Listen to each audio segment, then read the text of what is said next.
ये वीडियो बन रही है, इसमें कर सो आन। डिस्ट्रिक्ट मीडिया मानसरा शहर में मीर अब्दुल गुलजार का सुनने और देखने वालों को सलाम। इस वक्त मैं मौजूद हूँ मानसरा से तकरीबन 50 किलोमीटर फासले पर जरेद के मकाम पर मैं मौजूद हूँ। मेरे पीछे आप देख रहे हैं ये दरियाए कनार है। इस दरियाए कनार के साथ साथ शारा कागान गुजरती है जो नारान, शोगरान और बाबूसर टाप को मिलाती है।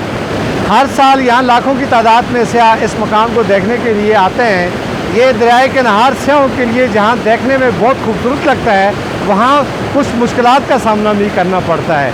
यानी ज़रा सी बेहतियाती अगर की जाए, कोई मेरे आने वाला सयाह भाई सेल्फी बनाने की गरज से थोड़ा दरिया के किनारे जाते जाते अगर पाँव फिसल जाए तो उसकी जान भी जा सकती है। और इस तरह के हादसात आए रोज़ रुनमा होते रहते हैं। तो इसके दरियाए किनार के किनारे जब भी अपनी फ़ोटो या तस्वीर बनाएं तो अपने आप को पहले सेफ जगह पे खड़ा हो, उसके बाद इस तरह की कोई सूरत हाल से नंबर आजमा हो। बसूरत दीगर आपको किसी भी ज़हमत का सामना करना पड़ता है। दूसरा, ये दरियाए कनार बहुत तेज़ पानी है।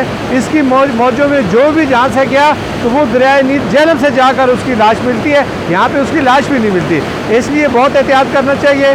बहुत खूबसूरत इलाका है, इसको देखने के लिए हर साल बड़ी तादाद में से आते हैं, लेकिन हुकूमत की तरफ से सयाहों के लिए कोई ख़ास इंतज़ाम नहीं है। मैं इंतज़ामिया से गुजारिश करूँगा कि दरियाए कनार के किनारे जगह जगह बोर्ड अवेज़ा किया जाए जिन पर यह लिखा हो कि दरियाए कनार के किनारे जाने से ग्रेज करें या एहतियात करें या अपनी जान का ख्याल रखते हुए मोहतात तरीके से अपनी फ़ोटो सेशन बनाएं। इसी के साथ इजाज़त चाहूँगा। किसी नए मकाम, नई जगह के साथ फिर हाज़िर होऊंगा। उस वक्त तक इजाज़त। अल्लाह हाफ़िज़।